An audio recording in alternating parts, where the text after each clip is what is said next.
Hello my dear student, स्वागत है आपका एग्री पावर जयपुर के ऑनलाइन प्लेटफॉर्म पर। प्यारे विद्यार्थियों, आज के सेशन में हम देखेंगे मूवफली की क्लास, जो आपके लिए वरदान साबित होगी। और पीपीटी वाली क्लास है, आप कहो कि भाई सर लिख के पढ़ा दो तो वो पॉसिबल नहीं है। कंटेंट मैंने जो यहाँ पर जो यूज किया है वो है सबसे ज़्यादा कंटेंट पर जो है फोकस किया है कि आपके एग्जाम में एक भी क्वेश्चन बाहर ना जाए, इस बात का जो है विशेष तौर में ध्यान दिया है। और इसीलिए आरपीएससी डब्ल्यूटी अगर आप तैयारी कर रहे हैं, कृषि प्रवेश की तैयारी कर रहे हैं, तो आपके लिए वरदान क्लास है। मूंगफली जिस भी सिलेबस में है उसके लिए वरदान क्लास है। तो प्यारे विद्यार्थियों, शेयर जरूर करें और कोर्स जरूर लें, आरपीएससी डब्ल्यू का कोर्स जरूर लें। देखिए, मूंगफली एक तिलहनी फसल है, लेकिन साथ में ये दलहनी भी है। क्यों? क्योंकि भाई इसका कुल क्या है, लेग्यूमिनेसी है। तो एक तिलहनी दलहनी फसल है मूंगफली। वैज्ञानिक नाम एरेटिस हाइपोजिया, और ये ग्रीक शब्द है। कौन सा शब्द है? ग्रीक, ग्रीक भाषा से लिया गया है एरेटिस, जिसका मतलब होता है दलहनी यानी कि लेग्यूम। देखो आप, हाइपोजिया का अर्थ होता है भूमि के नीचे, बिलो दी ग्राउंड। ये देखो, मूंगफली जो हैं आपको दिखाई दे रही हैं, जमीन के नीचे ही बनती हैं। उत्पत्ति स्थान क्या है? ब्राजील है, दक्षिणी अमेरिका है। 2n बराबर कितने होते हैं? 40 होते हैं, 40 होते हैं। ये लिखें आप, 2n बराबर 40 40, एरेटिस हाइपोजिया, है ना। आराम से आप लिखें, मैं साइड में हो गया हूँ, वीडियो पॉज करें और आराम से इसको लिखें। अब इस चीज़ को मैं लिखता एक ही बात है, उससे कोई फर्क नहीं पड़ता। मैं फिर बोल रहा हूँ, कंटेंट पीपीटी में है या लिखा हुआ, डजेंट मैटर। समझाने का, क्वेश्चंस पुटअप का तरीका आपका होना चाहिए कि भाई क्वेश्चन कहाँ से आता है, किस प्रकार से।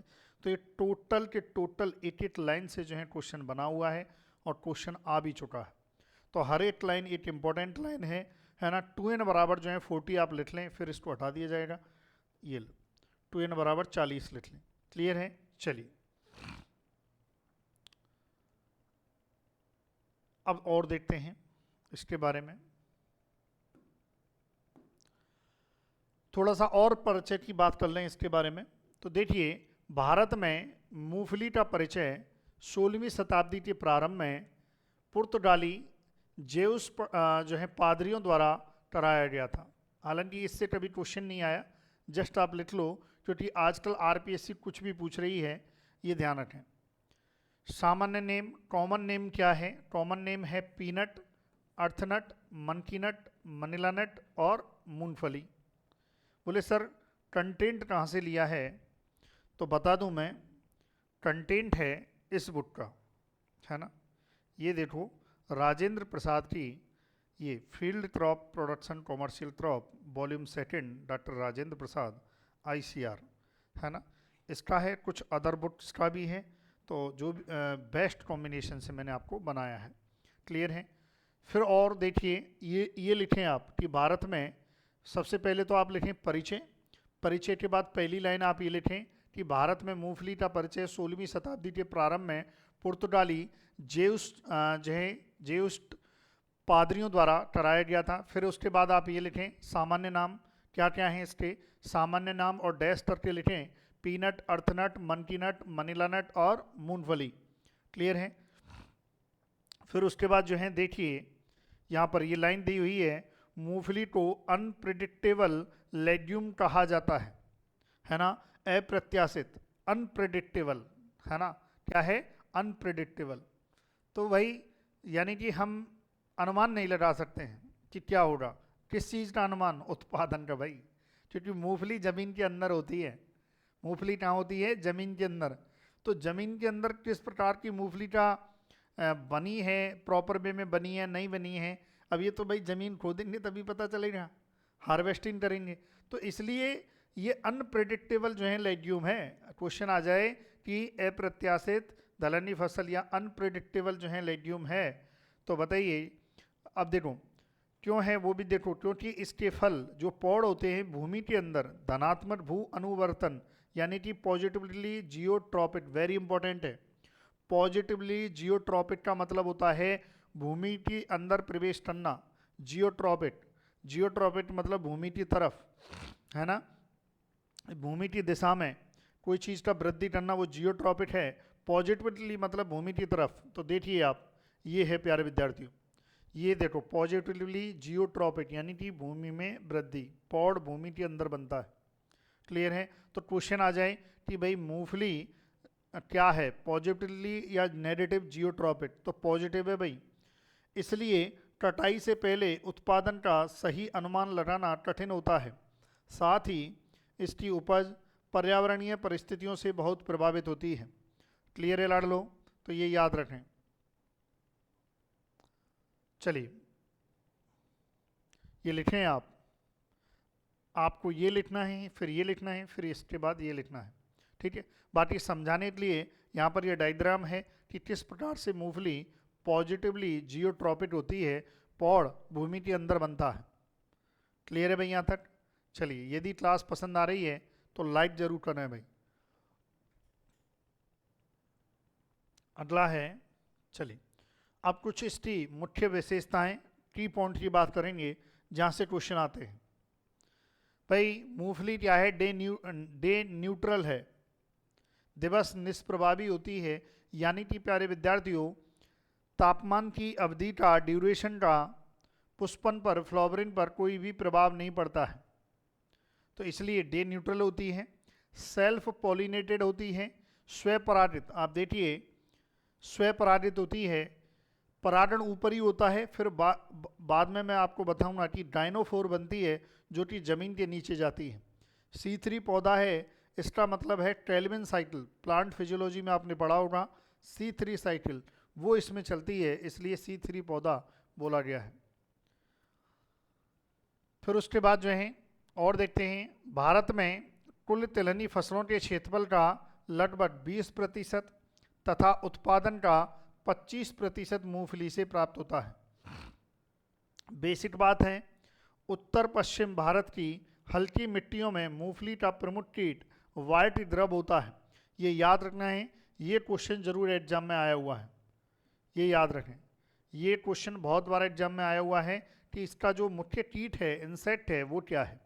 देखो मैं इसमें क्लास में आपको, किसी भी क्लास में मैं रोग नहीं पढ़ाऊंगा, आपको कीट नहीं पढ़ाऊंगा। इसके लिए अलग से स्पेशली रोगों के लिए, कीटों के लिए स्पेशली क्लास है, इसलिए मैं यहाँ पर कीट और रोग किसी भी फसल के नहीं पढ़ाऊंगा, है ना। इस कीट और रोगों के लिए स्पेशली क्लास जो है डॉक्टर शरद सर ने पढ़ाई हुई है ना, तो मैं इसलिए यहाँ पर नहीं पढ़ाऊंगा। तो वाइट द्रव ये याद रखें, इसका मुख्य कीट होता है।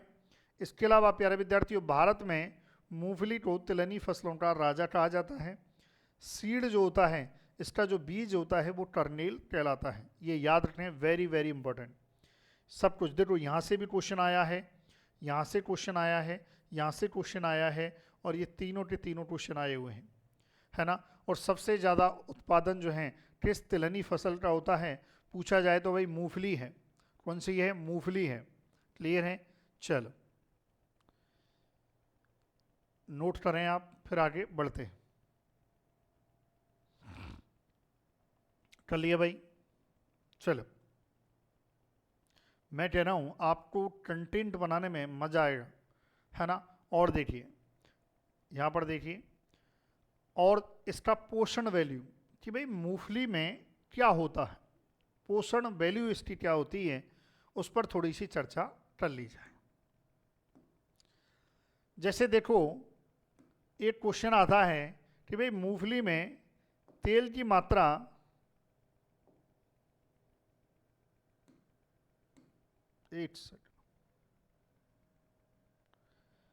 यहाँ पर देखिए, मूंगफली में तेल की मात्रा की बात करें तो 45 से 50% होती है, क्वेश्चन आता है। प्रोटीन कितनी होती है? लगभग 26% जो है प्रोटीन होती है, क्वेश्चन आता है ना। कितनी प्रोटीन होती है, क्वेश्चन बहुत बार आया हुआ है।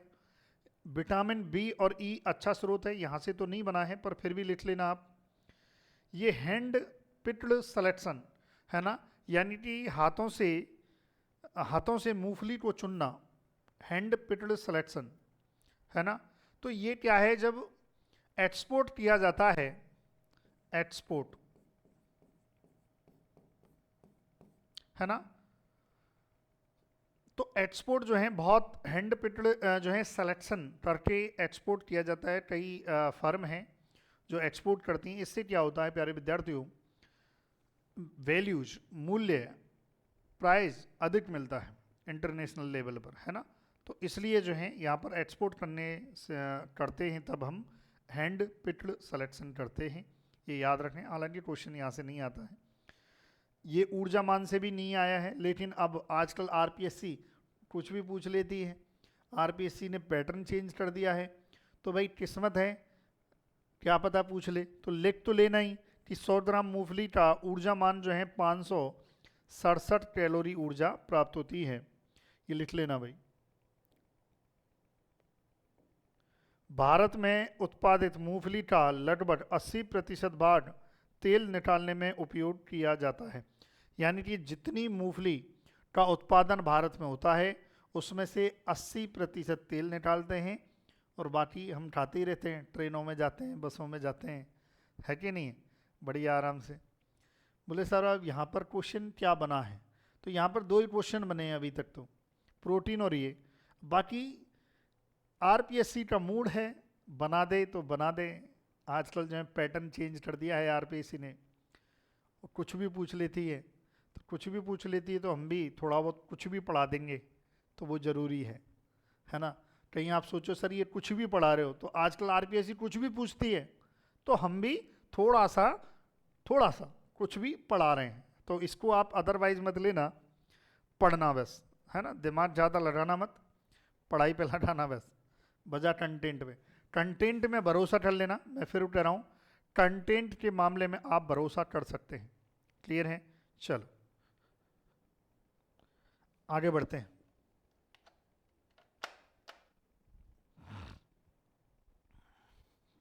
है ना, अगला क्वेश्चन दिखाई दे रहा है क्या आपको?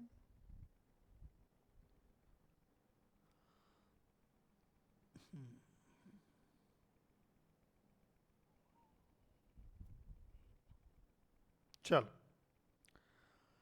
अब देखिए, यहाँ पर जो है वितरण की बात हो रही है, डिस्ट्रीब्यूशन की बात हो रही है। तो देखिए क्षेत्रफल के बारे में बात करें कि सबसे ज़्यादा क्षेत्रफल किस जो है देश में सबसे ज़्यादा क्षेत्रफल में जो है मूंगफली बोई जाती है, तो प्यारे विद्यार्थियों भारत में बोई जाती है। फिर उसके बाद जो है चीन में, लेकिन उत्पादन जो है चीन में ज़्यादा होता है और भारत में कम उत्पादन होता है, ये याद रखना है। चीन में ज़्यादा उत्पादन होता है और भारत में कम उत्पादन होता है। क्लियर है। भारत में बात करें तो क्षेत्रफल जो है सबसे ज़्यादा गुजरात, फिर दूसरे नंबर पर राजस्थान और आंध्र प्रदेश है, जबकि उत्पादन गुजरात में सबसे ज़्यादा होता है, फिर राजस्थान, फिर तमिलनाडु। उत्पादकता, उत्पादकता का देखो, उत्पादन तो मतलब कुल उत्पादन वजन से है। उत्पादकता का मतलब क्या होता है, इसका मतलब होता है प्रति हेक्टेयर उत्पादन से। यहां पर मैं लिख देता हूं उत्पादकता, इसका मतलब है प्रति हेक्टेयर उत्पादन। तो 1 हेक्टेयर से सबसे ज़्यादा उत्पादन तमिलनाडु में मूंगफली का मिलता है, तो ये याद रखें। ये डेटा चेंज होता रहता है ना। कहीं आप बोलो कि सर अभी ये हो गया वो हो गया, तो ये डेटा चेंज होता रहता है ना। जब करंट पढ़ाते हैं तब ये थोड़ा सा हम बताते भी हैं इसमें। चलिए आगे बढ़ते हैं।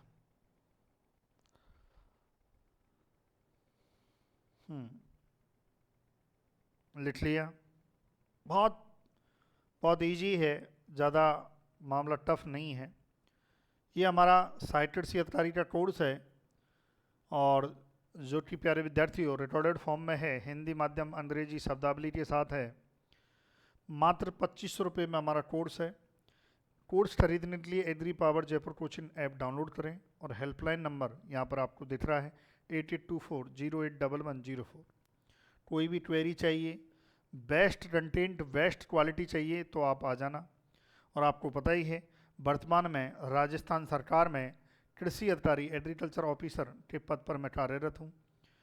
तो कंटेंट में तो आप निश्चिंत रहिए कि कंटेंट में कोई कमी नहीं आएगी, ये ध्यान रखें। अब देखते हैं मूंगफली का वर्गीकरण। तो सबसे पहला है बेस्ड ऑन ग्रोथ हैबिट, यानी कि वृद्धि की आदत क्या है, ग्रोथ की हैबिट क्या है, मतलब कैसा है, वृद्धि कैसे हो रही है। मूंगफली किस प्रकार से जो है वृद्धि करती है। मूंगफली बढ़ती है या तो और फैलती है, ऐसे है ना। तो इसमें जो है प्यारे विद्यार्थियों, सबसे पहली है इरेक्ट या बंच टाइप। क्या है इरेक्ट या बंच टाइप? इसका जो वानस्पतिक नाम है एरिकेस हाइपोजिया, सब स्पीसीज होती है फास्टिजियाटा। ये याद रखना है, वेरी वेरी इंपॉर्टेंट। आपसे क्वेश्चन आएगा कि इरेक्ट या बंच टाइप मूंगफली का जो है वानस्पतिक नाम क्या है, एरिकेस हाइपोजिया, सब स्पीसीज क्या है, फास्टिजियाटा है। विशेषताओं की बात करें तो कम अवधि वाली फसल होती है, वेरी वेरी इंपॉर्टेंट, इसकी विशेषता बहुत ज़्यादा इंपॉर्टेंट है ना। शॉर्ट ड्यूरेशन, इंग्लिश में क्या कहेंगे, शॉर्ट ड्यूरेशन फसल होती है, स्पीसीज होती है।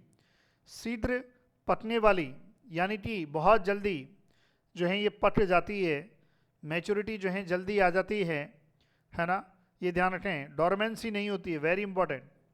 इसमें क्या है प्यारे विद्यार्थियों, डोरमेंसी नहीं होती है। तो लिखें इरेक्ट या बंच टाइप, ये आप देखिए इरेक्ट या बंच टाइप जो है इस प्रकार से आपको दिखाई दे रहा है। चलिए लिखें, लिख लिया आपने, आराम से लिखें। फास्टिजियाटा, कम अवधि वाली फसल, यानी कि शॉर्ट ड्यूरेशन।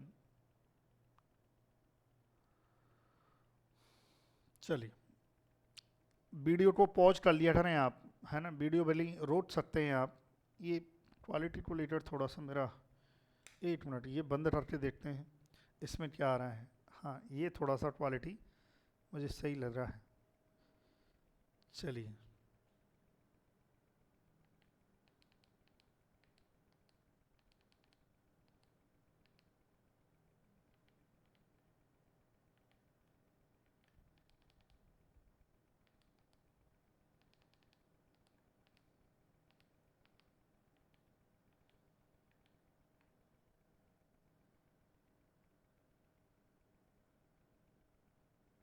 चलिए अब देखो, थोड़ा लाइट बंद कर दी, आपको थोड़ा अलग सा दिख रहा होगा, है कि नहीं। हाँ, दूसरी है स्प्रेडिंग या टेलिन टाइप। ट्रेलिन टाइप जो है वेरी इंपॉर्टेंट। इसका जो है वानस्पतिक नाम क्या होता है, एरेटिस हाइपोजिया प्रोटम्बेंस। क्या है प्यारे विद्यार्थियों, प्रोटम्बेंस है ना। तो यहाँ पर लिख देता हूँ मैं प्रोटम्बेंस, प्रोटम्बेंस। अब देखो इसकी विशेषता और उसकी विशेषता अलग है। इसकी विशेषता क्या है, अधिक अवधि वाली फसल, देर से पकने वाली फसल और डोरमेंसी पाई जाती है, वेरी इंपॉर्टेंट। इसकी जो विशेषता हैं ये बहुत ज़्यादा इंपॉर्टेंट हैं एग्जाम की दृष्टि से, ये याद रखें। एग्जाम की दृष्टि से प्यारे विद्यार्थियों बहुत ज़्यादा इंपॉर्टेंट हैं, ये आपको ध्यान रखना है। क्लियर है। चलिए लिखें आप ये। चलिए अगली बार से ये ब्लैक कलर नहीं रखेंगे यार, ब्लैक कलर में क्या अच्छा दिख नहीं रहा है, थोड़ा सा मुझे भी थोड़ा धुंधलापन दिख रहा है। चलो पर कोई बात नहीं, अभी तो देखो इतना तो दिख रहा है, बाकी मैं पीडीएफ भी डाल दूंगा तो वहाँ से पढ़ लेना आप। क्लियर है। अगला है, ये लिख लिया आपने। अब देखो कुछ और इम्पोर्टेंट इसके बारे में है, वो भी हम देखते हैं। अब यहाँ से किस प्रकार के क्वेश्चन आ सकता है वो भी हम चर्चाएं करेंगे। सबसे पहला बिंदु हम देख लेते हैं, ये नोट करें आप, महत्वपूर्ण नोट है ना। चलो क्या है महत्वपूर्ण नोट, देखते हैं। स्प्रेडिंग प्रकार की मूंगफली की किस्मों में 2 से 2.5 माह की डोरमेंसी होती है अंकुरण सुधारने के लिए, यानी कि जर्मिनेशन कराने के लिए, है ना। यदि आप चाहते हैं, देखो अभी क्या, अभी थोड़ी देर पहले ही मैंने बताया था कि जो स्प्रेडिंग प्रकार की जो मूंगफली हैं उनमें डोरमेंसी पाई जाती है, सुसुप्त अवस्था पाई जाती है, ये बात मैंने बताई है। क्या पाई जाती है, डोरमेंसी पाई जाती है ना। और जनरली कितनी होती है, 2 से 2.5 माह की होती है। आप चाहते हैं कि डोरमेंसी को ब्रेक करना तो आप कर सकते हैं। सुषुप्तावस्था को यदि ब्रेक करना है तो 0.1% इथेरॉल घोल से तोड़ा जा सकता है ना। ये इथाइलिन, इथेरॉल क्या है, इथाइलिन एक पीजीआर है, गैसीय पीजीआर है ना। तो प्यारे विद्यार्थियों, इथेरॉल घोल से, जो अब ये गैसीय पीजीआर तो इथाइलिन है, ये लिक्विड फॉर्म में होता है, तो इससे ब्रेक कर सकते हैं। क्वेश्चन आ जाए कि भाई स्प्रेडिन प्रकार की मूंगफली में सुषुप्त अवस्था पाई जाती है, आपको ब्रेक करना है, किससे करोगे। आजकल आरपीएससी है, ट्रेंड है, कुछ भी पूछ सकती है। और देखिए 500 ppm सांद्रता पर मैलेट हाइड्रोजाइड का पर्णीय छिड़काव, मतलब पत्तियों पर छिड़काव बंच टाइप मूंगफली में बीजों की सुषुप्तावस्था उत्पन्न करता है। ये देखिए आप, यहां पर क्या हो रहा था भाई, स्प्रेडिन प्रकार की मूंगफली में क्या थी, सुषुप्तावस्था होती है, तो सुषुप्तावस्था को हम ब्रेक कर रहे थे। लेकिन बंच टाइप में क्या है, सुषुप्तावस्था नहीं होती है, डोरमेंसी नहीं होती है। लेकिन यदि आप चाहते हैं कि डोरमेंसी उत्पन्न हो, है ना, डोरमेंसी उत्पन्न हो, तो 500 ppm मैलेट हाइड्रोजाइड का आप उपयोग कर दो और डोरमेंसी उत्पन्न हो जाएगी। क्यों ऐसा, क्यों, इससे फलियों में कटाई पूर्व अंकुरण को नियंत्रित किया जा सकता है। पता चला बावली मूंगफली कटाई से पहले ही जर्मिनेट हो गई, है ना। तो ऐसी स्थिति में नियंत्रित करने के लिए लाडलो क्या है, 500 ppm मैलेट हाइड्रोजाइड का उपयोग किया जाता है। यहाँ से भी क्वेश्चन बन सकता है। फिर उसके बाद और देखिए, और क्या है, नेफ्थलीन एसिटिक एसिड, जिसको हम प्लेनोफिट्स कहते हैं, वेरी इंपॉर्टेंट, का 20 ppm का छिड़काव अत्यधिक वानस्पतिक वृद्धि को कम करता है और पुष्पन को बढ़ावा देता है। यानी कि आप देखिए मूंगफली में बहुत ज़्यादा वानस्पतिक वृद्धि हो रही है। यानी कि वानस्पतिक वृद्धि का मतलब है उसकी जड़, तना और पत्ती, इनमें वृद्धि बहुत ज़्यादा हो रही है। तो ऐसी स्थिति में नेफ्थलीन एसिटिक एसिड ये उपयोग आएगा, काम में आएगा।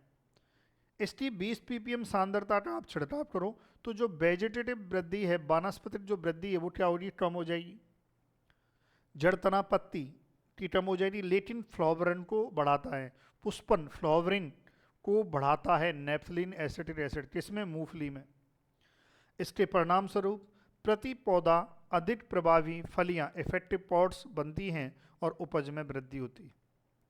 मतलब अच्छा देखो, फ्लावरिन को बढ़ा दिया, पुष्पन को बढ़ा दिया, तो क्या होगा भाई, फली बनेंगी, भाई फ्लावरिन होगी, फूल खिलेगा, परागण होगा, तो उसके बाद प्यारे विद्यार्थियों फलियां बनेंगी, पौड़ बनेंगी।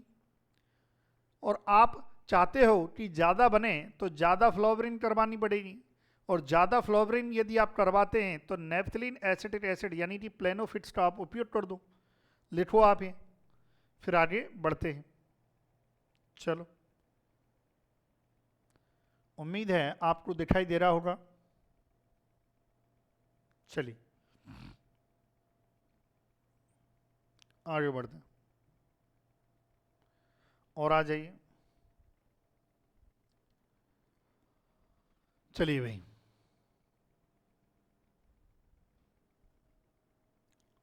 अब देखिए,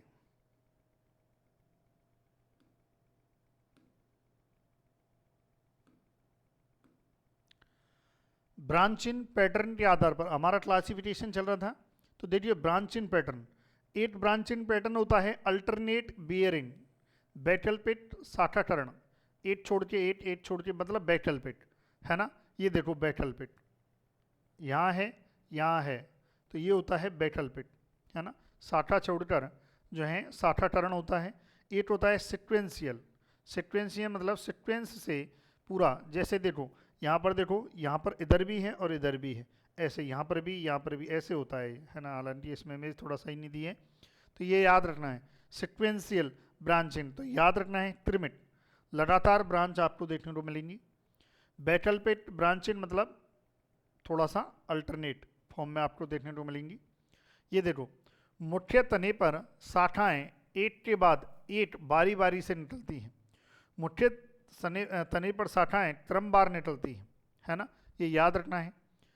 अच्छा, उदाहरण क्या है, वेरी वेरी वेरी इंपॉर्टेंट, ये बहुत ज़्यादा इंपॉर्टेंट है। वर्जीनिया प्रकार, देखो इसमें मैंने अभी आपको प्रकार नहीं बताए थे। जो मूंगफली है, मूंगफली के जो प्रकार हैं वो 3 प्रकार होते हैं। एक होता है वर्जीनिया, है ना, और एक होता है स्पेनिश, स्पेनिश, एक होता है बैलेंसिया, बैलेंसिया, है ना। तो ये भी मूंगफली के टाइप हैं, और इन टाइप के आधार पर भी हम जब मैं आपको किस्म पढ़ाऊंगा, वैरायटी पढ़ाऊंगा, तब मैं आपको इसको और डिटेल में पढ़ाऊंगा, है ना। ये भी याद रखो, जिस प्रकार से ग्रोथ हैबिट के आधार पर जो है अभी हमने देखा था 2 प्रकार की मूंगफली होती है, एरेटेस हाइपोजिया, प्रोटम्बेंस एरेटेस हाइपोजिया फास्टिजियाटा है। ऐसे ही तो ये मूंगफली के टाइप हैं वर्जीनिया, स्पेनिश और वैलेंसिया। क्लियर है। चलिए अब देखो यहाँ पर जो उदाहरण है, अगर आपसे क्वेश्चन आएगा, ये इंपॉर्टेंट है, आरपीएससी का अगर ध्यान गया तो यहाँ पे जाएगा, और यहाँ से इतना अच्छा क्वेश्चन बनेगा कि आपसे हिलेगा ही नहीं। आपसे पूछ लेगा कि बताइए अल्टरनेट ब्रांचिंग किस में देखने को मिलती है, तो वर्जीनिया प्रकार की जो मूंगफली है इसमें मिलती हैं। और वर्जीनिया में स्प्रेडिंग और सेमी स्प्रेडिंग आएगा, स्पेनिश एंड बैलेंसिया में बंच टाइप आएगा, ये ध्यान रखें। क्लियर है, इसको आप लिखें, वेरी वेरी इंपॉर्टेंट है, ये बहुत ज़्यादा इंपॉर्टेंट है।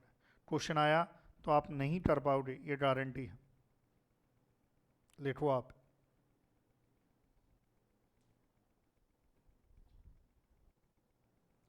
आगे बढ़ते हैं।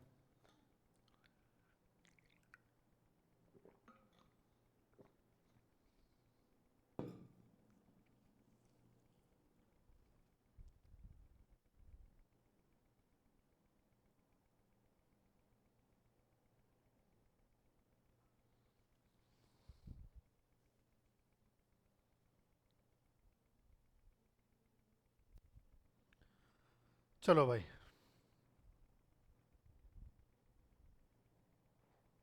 लिख लिया। अब देखो, अब ये लिखना पड़ेगा, पूरा याद करना पड़ेगा आपको, है ना, आपको पूरा याद करना पड़ेगा हर एक चीज़ को।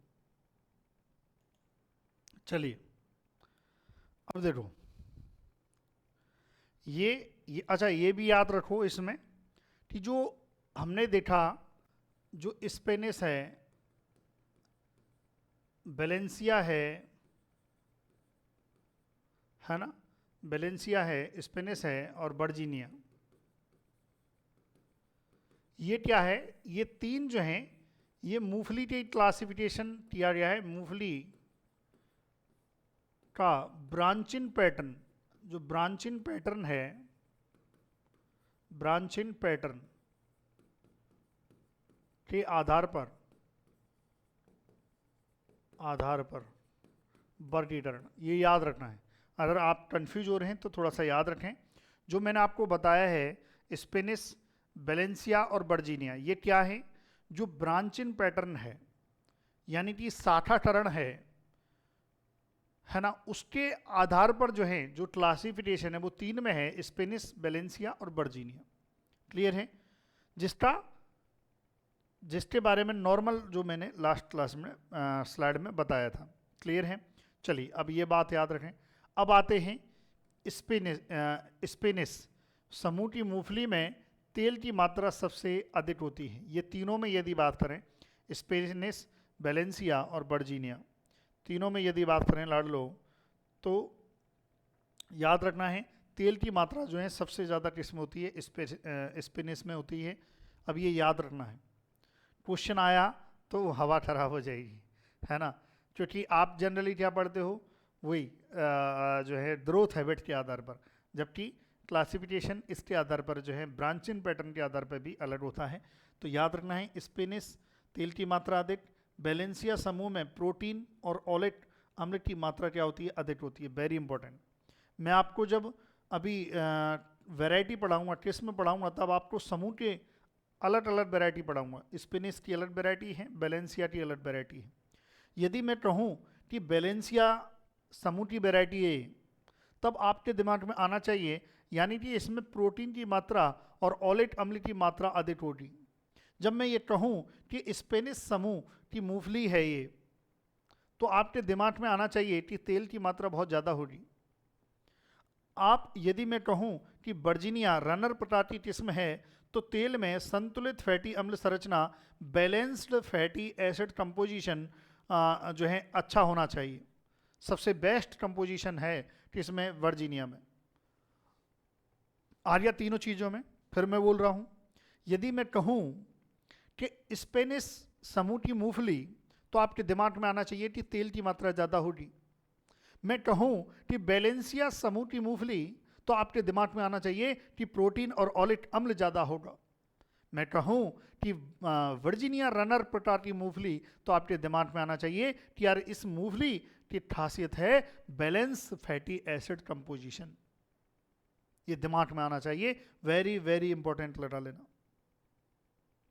और वर्जीनिया की एक और बात करूं तो आपके दिमाग में आना चाहिए कि सुषुप्त अवस्था इसमें लंबी देखी जाती है, लंबी सुषुप्त अवस्था देखनी जाती है, प्रोलॉन्ज्ड जो है डॉर्मेंसी इसमें देखने को मिलती है।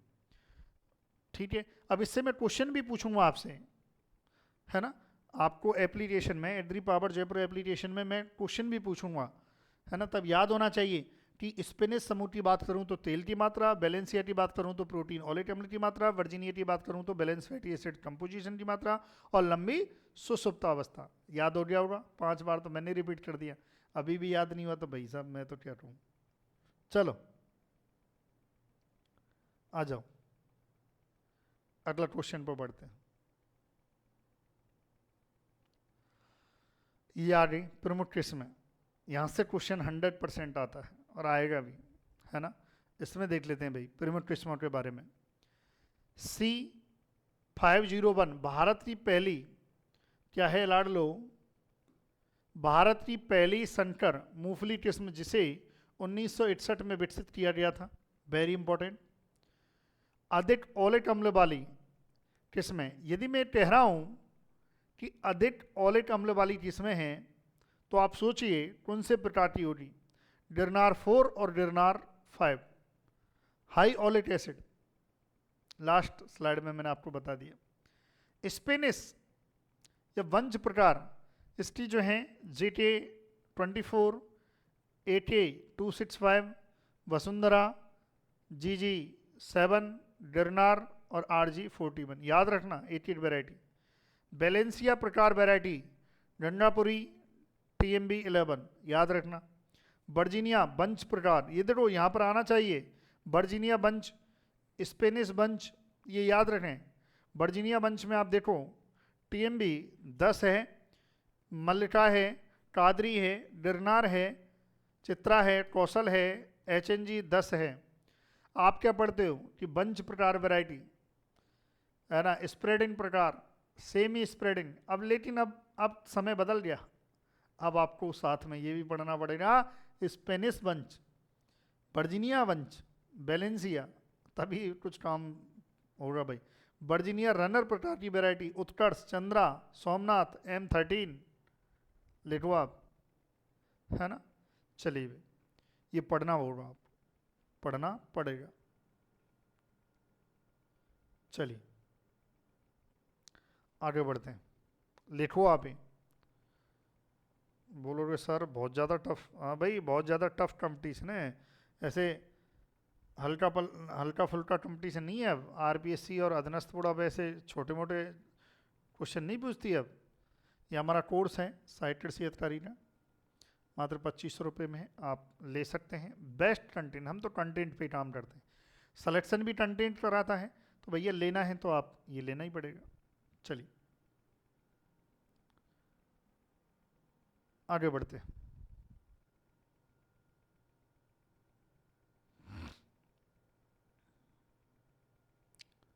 अगला है पोषक तत्व प्रबंधन, न्यूट्रिएंट मैनेजमेंट।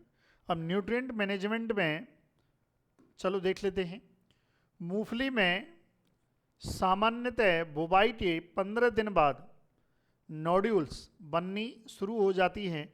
नोड्यूल्स क्या हैं? जो ये जड़ों में जो नोड्यूल बनते हैं, जो कि सूक्ष्म जीव, इन्हीं नोड्यूल के माध्यम से नाइट्रोजन फिक्सेशन होगा, नाइट्रोजन स्थिरीकरण होगा। जमीन में उपस्थित या वातावरण में उपस्थित जो नाइट्रोजन है उसको सूक्ष्म जीव पौधे के लिए उपलब्ध रूप में कन्वर्ट करते हैं। इसीलिए जितनी भी दलहनी फसल होती हैं, दालों वाली फैबेसी लेग्यूमिनेसी फसल होती हैं, उनमें नाइट्रोजन की कम मात्रा देनी होती है। तो मूंगफली में बुवाई के कितने दिन बाद जड़ ग्रंथियाँ शुरू हो जाती है? 15 दिन बाद। सोयाबीन में लगभग 10 दिन बाद और अधिकांश दलहनी फसलों में जैसे चना में 20 दिन बाद। बेसिक इन्फॉर्मेशन लिख दी। मूंगफली में ब्रेडी राइजोबियम जपोनिटम जीवाणु के साथ सहजीवी संबंध पाया जाता है। अच्छी गुणवत्ता वाले कल्चर में लगभग CFU कॉलोनी फॉर्मिंग यूनिट प्रति ग्राम होना चाहिए। Very important. कल्चर का मतलब है, मेरी बात सुनो, किसके साथ? ये नोडुल जो बनते हैं, इस नोडुल में ये जीवाणु होता है ब्रेडी राइजोबियम जपोनिटम, ये सहजीवी संबंध बनाता है और यही नाइट्रोजन का स्थिरीकरण करता है, यानी कि नाइट्रोजन उपलब्ध कराता है, वातावरणीय नाइट्रोजन को पौधे के लिए उपलब्ध रूप में उपलब्ध कराता है। तो अच्छी गुणवत्ता वाले कल्चर में एक और पॉइंट इसमें जोड़ दिया कि भाई कोई कल्चर आपने लिया, कल्चर मतलब सूक्ष्म जीवाणुओं का कल्चर, तो उसमें प्यारे विद्यार्थियों प्रति ग्राम में 10 की पावर 9 से 10 की पावर 10, यानी कि 10 की पावर 9 का मतलब है 1, 8 के पीछे 9 जीरो, इतना CFU प्रति ग्राम काउंट होना चाहिए। इतनी क्वांटिटी या इतनी काउंटिंग सूक्ष्म जीव की होनी चाहिए कल्चर में, ये बात बोली गई है। और वेरी वेरी इंपॉर्टेंट ये लगा लेना, very very important, NPK dose है ना, nitrogen 20 kg nitrogen, 60 kg P2O5 और 30 kg K2O। ये याद रखना है, बहुत से लिख देते हैं 60 kg फास्फोरस दिया जाता है। अरे फास्फोरस नहीं दिया जाता भाई, P2O5 के बारे में बात हो रही। P2O5 कंटेंट क्या है? P2O5, बहुत से K लिख देते, K नहीं K2O, इसी फॉर्म में हमारे फर्टिलाइजर आते हैं। क्लियर है? चल ये लिखो आप, फिर आगे बढ़ते हैं। ठीक है, अभी ये लंबा है, आगे हम पढ़ेंगे और इसमें क्वेश्चंस भी देखेंगे, तो ये थोड़ा सा लंबा है। नेक्स्ट क्लास में इसको करते हैं, कंप्लीट करते हैं अभी। ठीक है, चलिए, thank you so much for watching video. लिखो आप इसे, लिखो जल्दी से, लिख लिया? चलिए, थैंक यू सो मच।